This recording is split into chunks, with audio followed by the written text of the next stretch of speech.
Hello, bienvenue dans cette nouvelle vidéo Fault of the Home.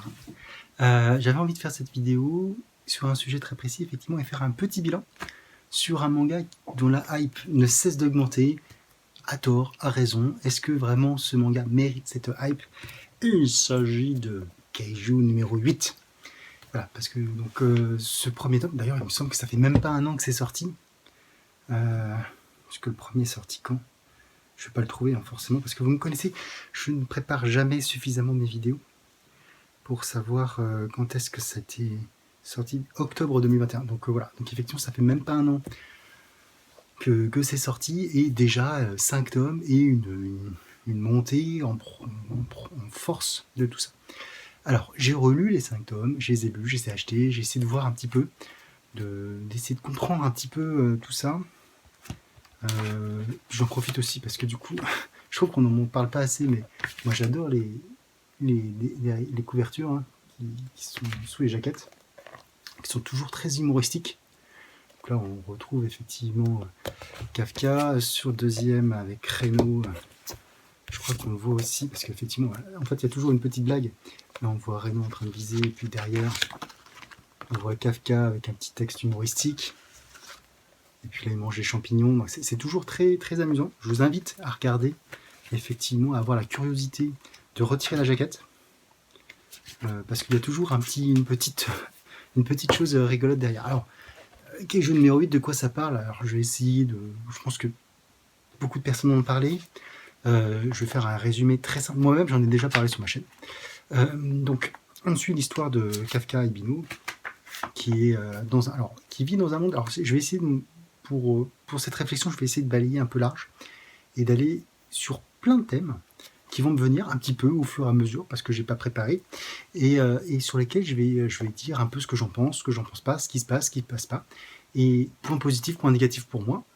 Et alors voilà. Après, attention, mon but c'est pas de descendre l'œuvre, ça reste un manga agréable. Voilà. Mais il y a des petites choses qui gênent pas, sur lesquelles on peut susciter un peu de questionnement.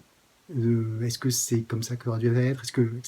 Donc du coup, on vit dans un monde où les kaijus existent, et les kaijus ravagent les villes depuis a priori un certain nombre d'années. On ne sait pas exactement depuis quand, mais l'histoire commence quand même sur un drame qui a conduit à la disparition de l'école et puis de Kafka et de son amie d'enfance Mina. Alors là, c'est mode full spoiler. Hein. Pour ceux qui n'ont pas lu, je pense que ce type de vidéo n'est pas fait pour vous. Quoique, si vous n'avez rien à faire. Mais pour ceux qui l'ont lu, je pense que c'est plus adapté. Parce qu'effectivement, je vais spoiler, je vais parler des personnages, je vais parler de leurs relations et d'un certain nombre de choses qui m'intéressent dans cette œuvre. Donc les kaijus, ils existent depuis un certain temps. Apparemment pas mal de temps. Mais on ne sait pas exactement. C'est aussi ça un des points qui finalement me trouble un petit peu. Mais voilà, disons qu'on n'a pas de repère temporel par rapport à ces kaijus. On sait qu'a priori, il y en a d'autres sur les autres pays, puisqu'on se concentre sur le Japon, mais a priori, il y a d'autres forces anti-kaiju sur les autres pays. Voilà. Mais on n'en sait pas beaucoup plus. C'est assez troublant. C'est assez troublant. Et voilà. Donc, donc Kafka Ibino, qui est donc il s'occupe en fait de nettoyer la ville. C'est pas un éboueur, c'est pas un nettoyeur, plutôt je dirais le terme nettoyeur est peut-être plus approprié, un nettoyeur de kaiju. Donc à chaque fois qu'un kaiju est tué, il faut forcément, on va le voir, est-ce qu'il y a une page en couleur, il est écrasé partout, et donc il faut retirer tout ça. Ça peut pas rester comme ça, hein. On peut pas laisser des monstres géants pourrir dans la ville, hein. Je pense que ça va pas être terrible du tout. Donc il y a une équipe de nettoyage qui s'occupe de dépecer tous ces kaijus, de récupérer ce qu'il y a récupéré. Ça aussi, c'est un point qui, à mon avis, n'est pas suffisamment mis en exergue dans ce manga. Voilà. Et donc on suit Kafka qui a fait une promesse quand il était jeune d'intégrer les forces anti-kaiju, qui a échoué et qui se retrouve dans ce job qui ne paraît pas si mal et qui devrait être plus valorisé, parce que du coup c'est quand même super important ce qu'ils font. Et voilà, donc il a 32 ans, c'est un peu le loser il voulait y aller mais il y va pas, enfin bref. Et son amie d'enfance, mais là, elle a réussi, elle est commandante, enfin, c'est la troisième chose. Et, et donc, ce qui se passe, c'est que effectivement, il se pose la question pourquoi il est resté de l'autre côté de la barrière, etc. Et c'est l'arrivée d'un jeune, Reno, Reno Ishikawa, qui est là et qui lui va changer la donne côté Kafka, puisque en fait, Reno s'est engagé dans ses nettoyeurs parce que il veut suivre l'examen pour intégrer les forces anti-kaiju, et il sait que les examens précédents étaient sur le dépeçage de kaiju et sur des connaissances anatomiques des kaiju, et du coup, pour lui, c'est le bon principe. C'est de l'expérience via le travail. En faisant du nettoyage, il est sûr d'avoir des bonnes informations sur les kaiju, le type de kaiju, etc. etc. C'est plutôt un bon point. Donc ça reste quelque chose d'assez intéressant. Et donc les deux se lient d'amitié, hein, parce qu'il y a l'aspect, outre l'aspect âge, et l'aspect mentorat, effectivement, le vétéran qui va aider le petit jeune qui arrive, et donc ils se lient très vite d'amitié. Et ce qui se passe, c'est que ils vont être mis en danger très rapidement tous les deux. Ils vont être sauvés, effectivement, hein, de cette partie-là, mais Kafka va être grandement blessé, et il va aller à l'hôpital. Donc les deux vont aller à l'hôpital, hein, et à l'hôpital, il va se passer quelque chose. Alors, full spoiler, hein, je vous l'ai dit. Donc, il y a une espèce de monstre qui va être avalé par Kafka, et qui va lui donner des propriétés, des pouvoirs. Et il va pouvoir se transformer en une espèce de kaiju humanoïde, à taille humanoïde. Il n'est pas du tout la taille des autres kaiju, mais voilà. Et de fil en aiguille, forcément, ça va créer... vous imaginez bien sûr que ça va pas se passer en disant oui, il s'est passé quelque chose et je me transforme en kaiju. Il va cacher son identité pour ne pas être tué, et on découvre qu'il a des pouvoirs assez déments, et qui peut sauver les gens. Et donc c'est ce qu'il va essayer de faire, tout en préservant son identité secrète, avec toujours dans l'optique de pouvoir intégrer les brigades anti-kaiju. Donc ça, c'est un premier pan de l'histoire qui est assez intéressant, parce que ça permet de mettre un peu de concret dans la vie. Et c'est justement là où je me suis dit, mince, est-ce que c'est normal, parce que ces populations sont toujours attaquées par les kaiju, est-ce qu'on peut vivre une vie normale avec ce principe? Et je vais faire des parallèles. Je ne vais pas m'empêcher de faire certains parallèles, avec notamment l'attaque des titans, où on voit bien que l'attaque des titans, c'est pareil, il y a aussi les forces spéciales, etc. Mais il y a cet aspect protection avec les murs, et cet aspect aussi crainte, où ils ne vivent pas normalement, les gens. Ils savent qu'à l'extérieur, il y a des titans. Et là, il n'y a pas de protection, les kaiju attaquent comme ils veulent, mais il n'y a pas de... Il n'y a pas plus, en fait. On a l'impression que les gens font un travail normal, et puis voilà, ce qui est un peu troublant. Donc cette population, elle devrait être habituée à avoir autant de problèmes, mais j'ai pas l'impression. Enfin bon, c'est qu'un détail, hein, mais c'est vrai que sur cette première partie, je me suis dit, ouais, ça va être un peu chaud quand même. Et je me suis dit, et pourquoi ils sont, a priori, plusieurs équipes de nettoyage, mais ils sont 5-6 pour un kaiju comme ça, et des kaijus qui arrivent tout le temps. Je me suis dit, mais il devrait y avoir... ça devrait être le métier le plus prisé. Ils y vont et tout le monde travaille là-dedans, en fait. Parce que sinon, c'est bloqué. S'il leur faut une semaine, ils disent dans le manga qu'il faut une semaine pour débarrasser le gros kaiju, là, mais une semaine, c'est horrible pour les gens qui habitent dans le quartier. Ça va être juste horrible. Enfin, je trouve ça assez curieux. Bref, donc bon, avec Reno qui connaît le secret, du coup, il partage le secret, et donc il décide de passer les examens pour entrer dans la brigade. Et du coup, ils font la rencontre avec cette jeune fille qui s'appelle, je ne sais plus comment, parce que je vais retrouver Shikoku. Non. Kikoru. J'ai du mal. Pourquoi Shikoku, je sais plus. Kikoru, et du coup, qui est la fille du président, enfin bref, qui est super forte. Voilà. Pourquoi pas.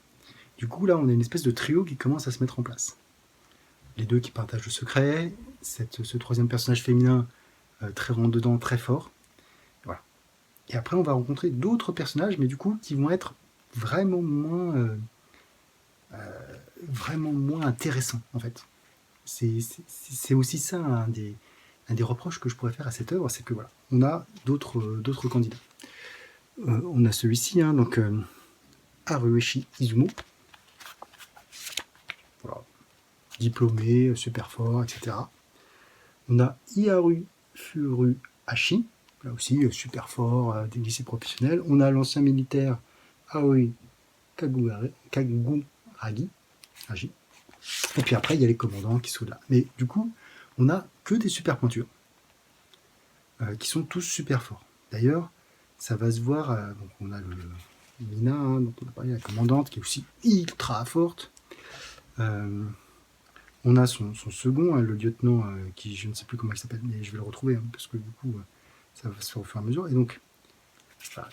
En fait, le point qui m'a troublé, c'est, voilà, on se souvient, là aussi, parallèle avec l'attaque des titans, donc là, ils vont tous intégrer leur combinaison qui va leur donner leur potentiel de pouvoir. Et ils sont tous super balèzes. Alors, 8%, là, 44%, 46%, là, 18, 15%. Donc, en fait, ils sont déjà au-delà des performances normales.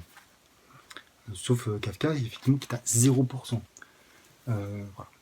Mais en fait, on a l'impression, alors certes, c'est une sélection, certes, mais déjà les personnages ont l'air super forts. Ils n'ont rien fait, ils sont déjà super forts.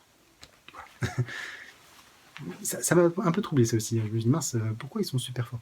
Et après, on a cet examen, ils doivent tuer des kaijus.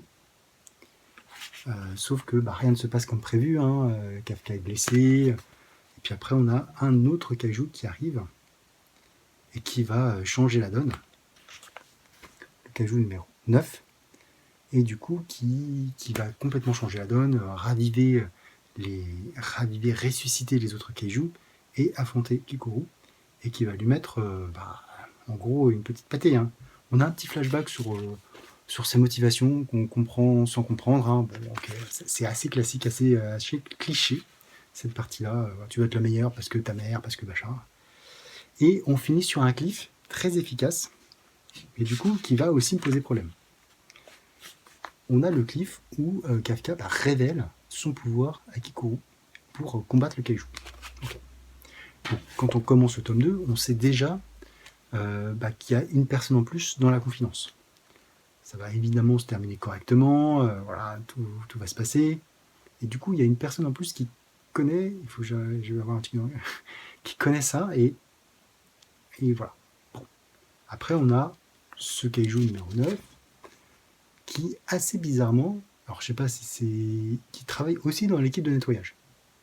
Alors, est-ce qu'il y a un secret derrière ou il n'y a pas un secret? C'est assez troublant. Il parle au téléphone avec quelqu'un, on ne sait pas qui. Voilà.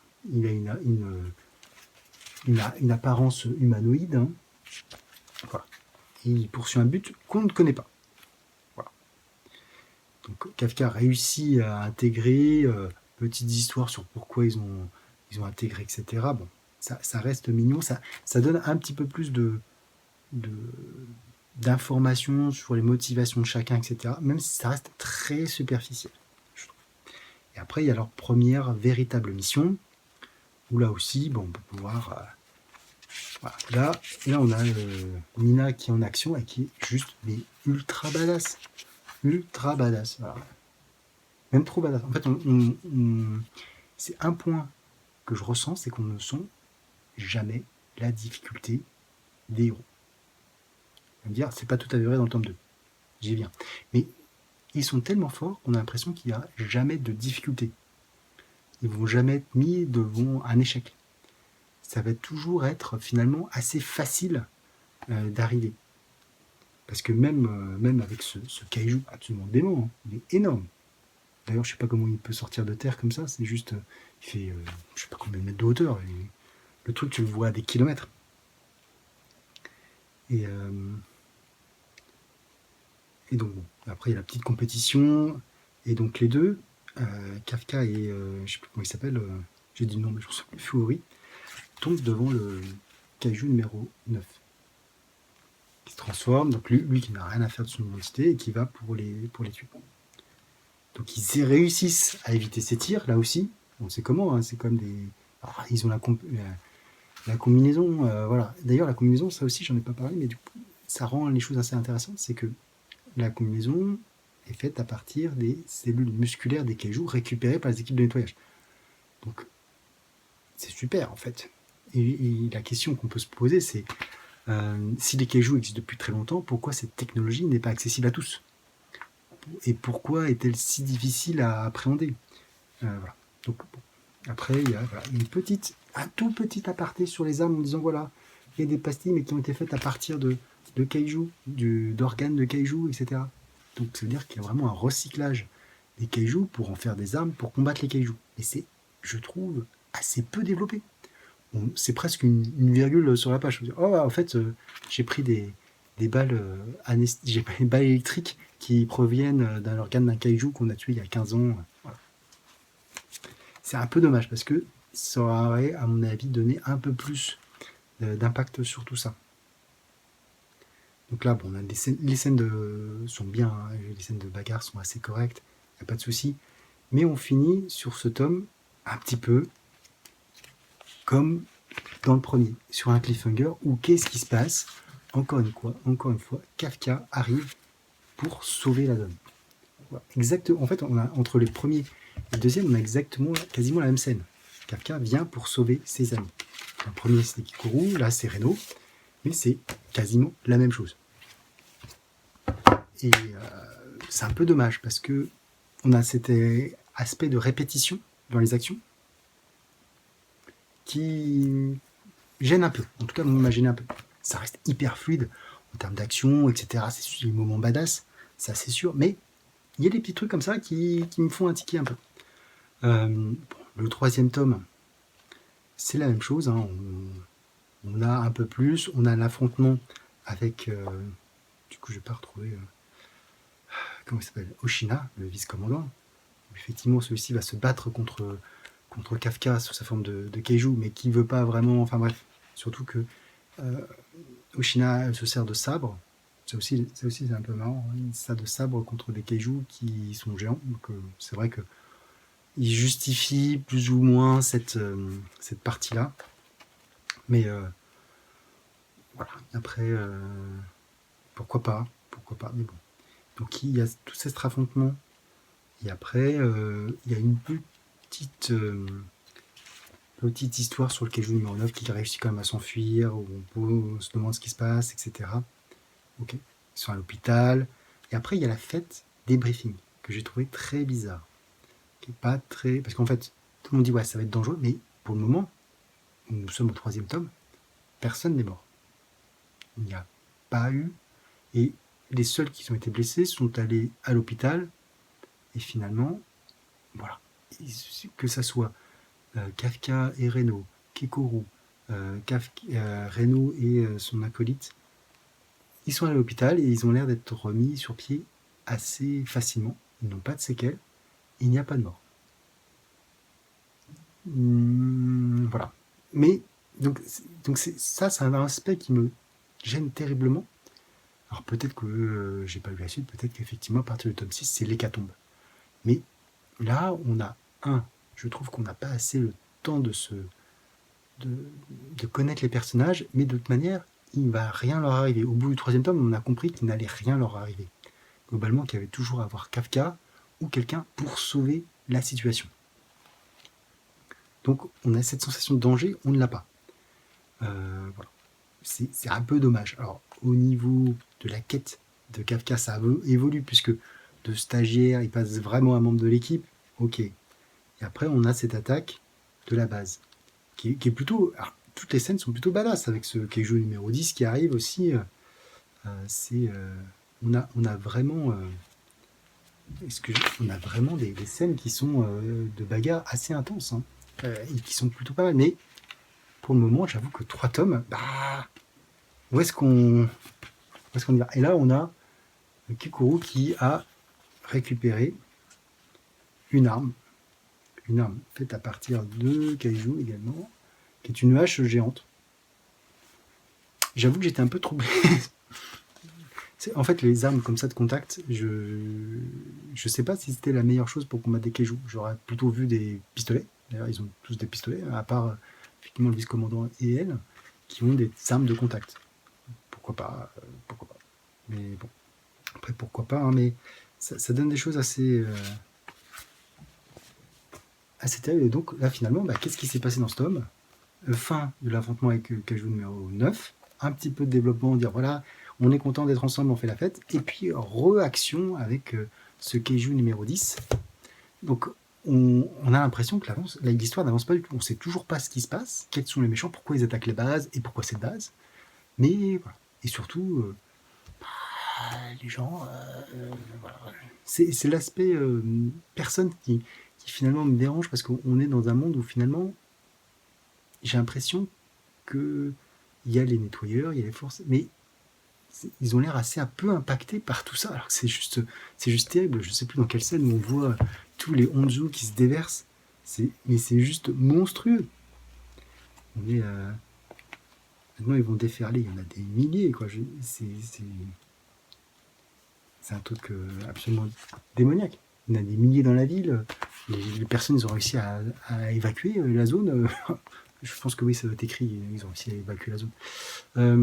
Bon, du coup, chaque tome reprend un personnage. Hein, donc, on a le Viscommodore Shina, avec toujours la petite blague avec coupe le radis blanc. Je trouve ça très marrant aussi. Et là, dans ce tome, finalement, on a l'affrontement entre le Vice-Commandant Shina et le Kaiju numéro 10, qui est plutôt pas mal, hein, avec là aussi un flashback sur le personnage pour développer un petit peu le pourquoi il se bague des sabres, qu'est-ce que ça veut dire les sabres pour lui, etc. Et puis, on a toujours Mina qui arrive ultra badass, avec son super gun et son tigre. Son tigre qui est une espèce de support. Hein. C'est un peu, un peu bizarre comme principe, mais pourquoi pas. Hein. Et on a Kafka qui, là aussi, devant la bombe qui va exploser, révèle une nouvelle fois son identité, mais cette fois à plus grand nombre. Ça, on est passé d'1 à 2 personnes, et là maintenant c'est tout le monde qui va être au courant, parce que pour sauver la situation, il décide de se transformer devant tout le monde pour sauver l'ensemble, en détruisant la bombe géante qui devait détruire la base. Alors là, on a un tournant scénaristique assez intéressant, puisque l'identité secrète n'est plus secrète. Ça aurait très bien pu continuer à faire des petites missions comme ça et à essayer de comprendre. Là, l'auteur change. Je pense aussi qu'on rentre dans le cadre des votes et du rôle de l'éditeur par rapport au shonen. Je pense que l'éditeur, à un moment donné, lui a dit que ça pouvait pas continuer comme ça, que ça posait problème, l'identité secrète. L'identité secrète, c'est un truc de super-héros, et j'ai pas l'impression que ça soit quelque chose de très ancré, en tout cas dans ce type de récit. Il n'y a pas de raison qu'il y ait vraiment une identité secrète. C'est plutôt une force à exploiter que quelque chose qui doit se cacher, qui doit intervenir. En tout cas, on n'est pas vraiment sur ce thème-là. Et je pense que l'éditeur a dit à un moment donné, il faut trouver un moyen pour que l'identité de Kafka devienne complètement publique et qu'on change les choses par rapport à ce qu'il a vécu. Et scénaristiquement, ça va entraîner aussi une autre partie intéressante avec comment les forces spéciales, les forces anti-kaiju vont réagir à tout ça. Effectivement, il se retrouve en état d'arrestation. Et il va se confronter à ses pairs. Hein. Et là, on a aussi quelque chose de très troublant pour ma part, parce qu'effectivement, Kafka va partir en prison. L'équipe est dissoute. Chacun va être ailleurs. Reno lui souhaite effectivement une bonne continuation et il souhaite le revoir au sein de l'entité rapidement, mais donc on n'a plus Reno. Reno qui était quand même un personnage, il me semble, assez intéressant, qui faisait bien le contrepoint avec Kafka. Donc là, il disparaît des écrans. On a toute la discussion avec Mina. Bon, okay. Je comprends. D'ailleurs, l'histoire entre les deux n'est pas très claire, parce que au final, ok, il n'a pas pu intégrer les forces anti-kaiju, mais il y a plein d'autres métiers où il aurait pu travailler sur d'autres choses. Qu'est-ce qui s'est passé qui a conduit à ce qu'il devienne un nettoyeur? Ça, c'est des informations qui sont finalement pas développées, où on a envie d'en savoir plus. Quelle a vraiment été la relation entre les deux? Parce qu'ils s'étaient amis en primaire. Mais après, qu'est-ce qui s'est passé? À quel moment leurs chemins ont divergé? qu'est-ce et pourquoi ils ne sont plus finalement plus en contact? Qu'est-ce qui s'est passé? On n'en sait rien. Voilà, ça c'est un point aussi qui me gêne un petit peu. On met en parallèle le chemin de l'un et de l'autre. On joue beaucoup au début du manga sur le fait qu'il ait 32 ans, que c'est un vétéran, etc. Mais finalement, qu'est-ce que ça apporte qu'il ait 32 ans? Il aurait pu en avoir 25, il aurait pu en avoir 22. C'est juste qu'il a échoué et qu'à un moment donné, leurs chemins sont séparés. Mais qu'est-ce qui s'est passé? En fait, cette période, on ne la connaît pas. On a très peu de flashbacks sur Kafka qui échoue aux examens et qu'est-ce qu'il va faire? Une ou deux pages auraient suffi pour dire effectivement qu'il s'était dirigé vers le nettoyage, faute de mieux, ou etc. Mais pour toujours, en tout cas, ça me trouble un petit peu. On a privilégié l'action plutôt que la construction sur certains points.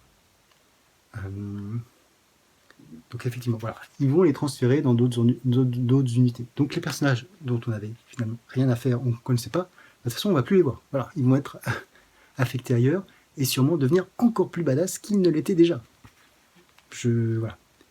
Même Reno, je regrette qu'il n'ait pas, qu'il soit pas resté. Donc après, bon, il y a le combat contre le directeur où chacun utilise des armes qui va être finalement le point pour dire est-ce que tu es un kaiju ou pas. Donc voilà, les armes du kaiju numéro 2 contre le kaiju numéro 8. Là aussi, on utilise des choses qui sont plutôt pas mal.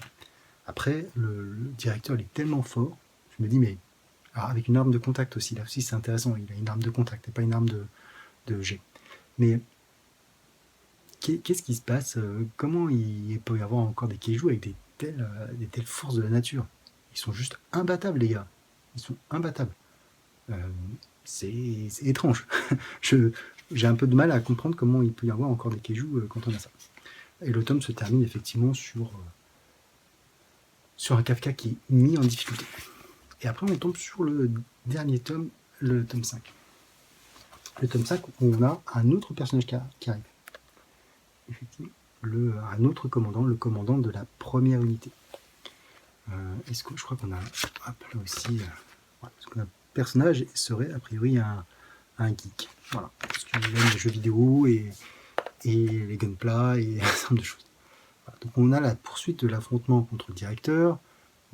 Et là on a une scène hyper étrange que j'ai pas encore compris et que je ne comprends toujours pas à date. Et c'est ça qui est assez troublant, c'est que Kafka, dans son moi intérieur, on peut dire quelque chose comme ça, va voir le kaiju qu'il a avalé. Le kaiju qu'il a avalé, qui dit tuer les kaijus, et ce kaiju qu'il a avalé va lui-même l'avaler. Voilà. On a une représentation assez étrange. Alors, est-ce que c'est l'esprit?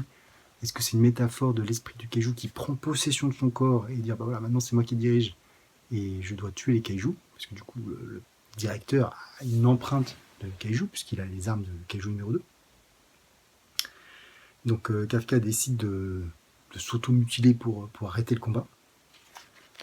Et on a le personnage de Narumi avec une espèce de couteau flingue que je trouve absolument pas pratique. Je trouve ça même pas bien cette arme, je comprends pas à quoi elle sert. C'est juste un gros flingue. Voilà.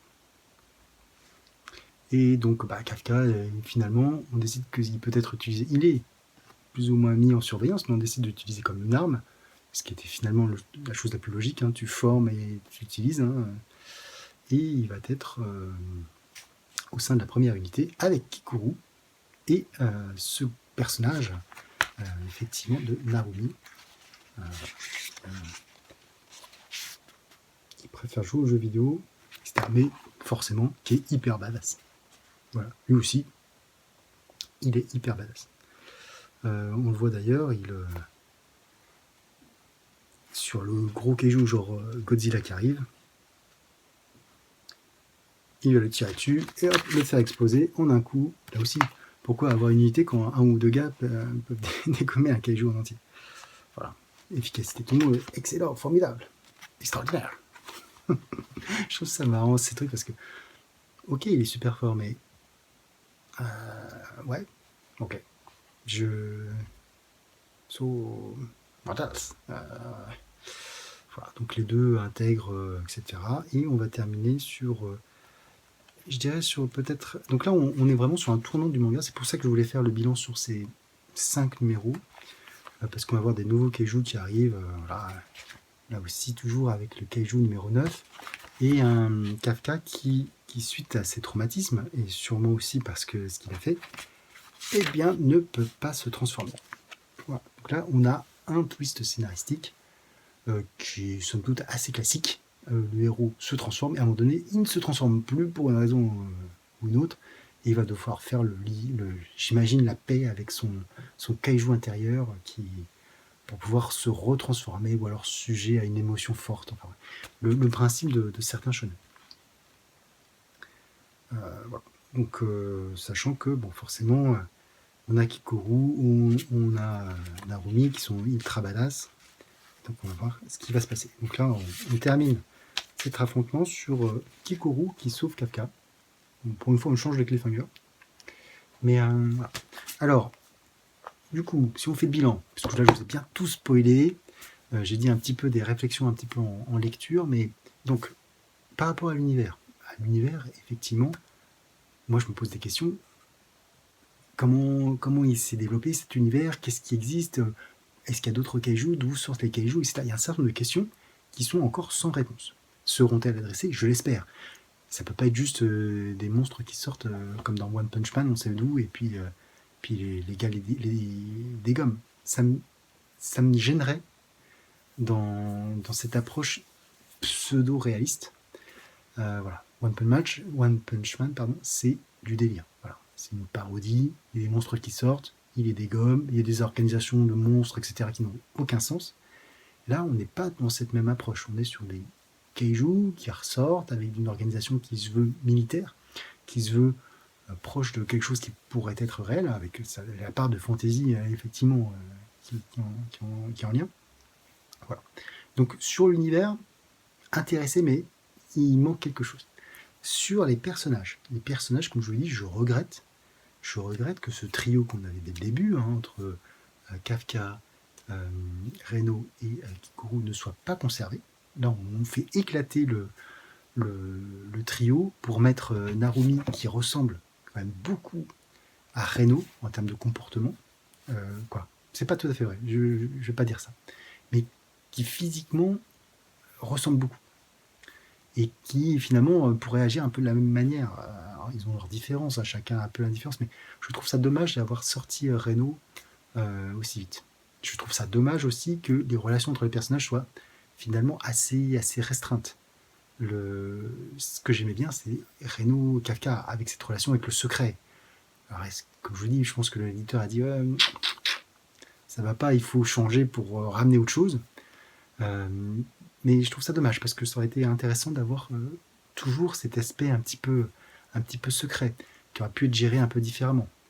D'ailleurs, un peu dans l'esprit One Punch Man entre Saitama et son disciple, dont j'ai oublié le nom, on ne voudrait pas, où finalement on a toujours l'impression que c'est le disciple qui sauve la situation alors que c'est Saitama derrière qui va faire les trucs. Ça aurait pu être un peu la même chose. Mais est-ce que la comparaison n'aurait pas été trop évidente? Je sais pas. En tout cas, ça aurait amené à quelque chose d'autre. Mais là, on est dans un monde qui est très militarisé, très surveillé, et finalement, on n'a pas cette liberté qu'on pourrait avoir dans One Punch Man, où finalement, on s'en fout. Le gars, il va chercher ses poireaux, il dégomme les monstres, et puis on s'en fout. On a oublié qui c'était quasiment. C'est un chauve, mais assez banal. Voilà. Donc les relations entre les personnages, voilà. Entre Mina et Kafka, on n'en sait pas plus. On ne sait pas ce qui se passe vraiment entre les deux. Ce qui s'est passé, à quel moment ils sont séparés. C'est un peu dommage. Le vice-commandant Oshina, lui aussi est un rôle important, mais avec ce transfert d'unité, on perd finalement tous ces anciens personnages sur lesquels on avait commencé à construire des choses et surtout à se familiariser et à être investi. Là, hop, on passe à d'autres personnages. Et d'autres personnages qui sont encore plus forts. D'ailleurs, on prend Kikoru qui était la plus forte, Kafka qui était lui aussi, de par ses pouvoirs, hyper fort, et avec Narumi qui est encore plus fort que les deux. On est à chaque fois sur quelque chose qui monte. Et est-ce qu'on a vraiment des ennemis qui sont à la hauteur? Pour le moment, pas vraiment. Alors, le kaiju numéro 9 est toujours en vie, mais restera-t-il en vie suite au 6e tome, j'ai des doutes vu comment ça se passe. Le Kaiju numéro 10, qui était plutôt en termes de design pas mal, n'a pas survécu. Il s'est même suicidé en faisant exploser la bombe. C'est un peu dommage. J'aurais préféré qu'il survive un petit peu ou voilà, quelque chose, parce il y avait un truc derrière. Le point positif, néanmoins, c'est qu'on voit bien, par rapport aux relations entre les personnes, on, on voit bien que Kafka évolue un petit peu, hein, parce que du coup, lui aussi, on a du mal à le cerner. On a du mal à le cerner, on ressent un petit peu effectivement son appréhension de bien faire, son appréhension de monter. On voit aussi tout son aspect assez brut, assez étrange d'ailleurs, hein. Dans quelque chose de très militaire, il n'est pas du tout dans les normes, ce qui lui pose quelques problèmes, mais finalement assez peu. Bon, il va faire quelques pompes, hein, mais c'est tout. On ne le met pas au placard, on ne lui laisse pas des corvées. Tout cet aspect d'ailleurs corvée, militaire, punition est finalement assez balayé.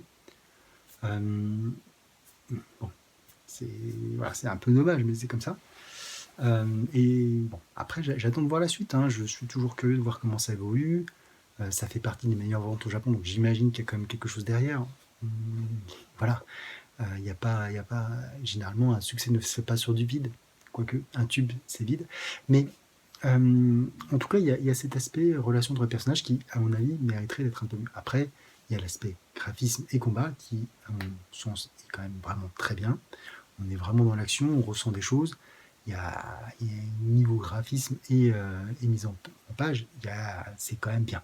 Il faut dire ce qu'il y a, il y a des idées, même si les idées peuvent, d'un tome à l'autre, se reprendre un petit peu. Mais il y a des choses assez intéressantes. Le lore autour des armes, etc., et des kaijus, j'aurais aimé que ça soit un peu développé aussi, ou même un tout petit peu. Juste une page comme on a la description des personnages pour essayer d'étoffer un petit peu.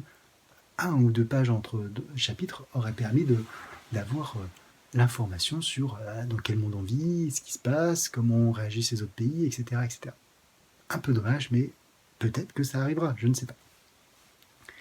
Et qu'est-ce que j'avais d'autre à dire? Oui, bah, les Keiju, typiquement les Keiju, on est au numéro 8, on aurait pu avoir une fiche récapitulative des 7 premiers, pour essayer de comprendre un petit peu les 7 premiers avec ce qu'ils ont causé et pourquoi ils ont eu cette dénomination, quelle était leur force, leur fortitude. Voilà. Il y a des petits éléments comme ça qui me disent mince, ça aurait pu grandir un peu plus. Alors peut-être que l'auteur n'a pas non plus une trajectoire complètement définie. On voit bien d'ailleurs que peut-être que c'est le cas entre l'aspect un petit peu identité secrète cachée, puis après révélation, puis après changement d'unité. On voit bien que finalement ça change et peut-être que c'est ça qui fait que l'auteur, l'autrice d'ailleurs, est pas encore tout à fait bien sur les rails. Au bout de 5 tomes, néanmoins, l'histoire devrait être assez, assez carrée.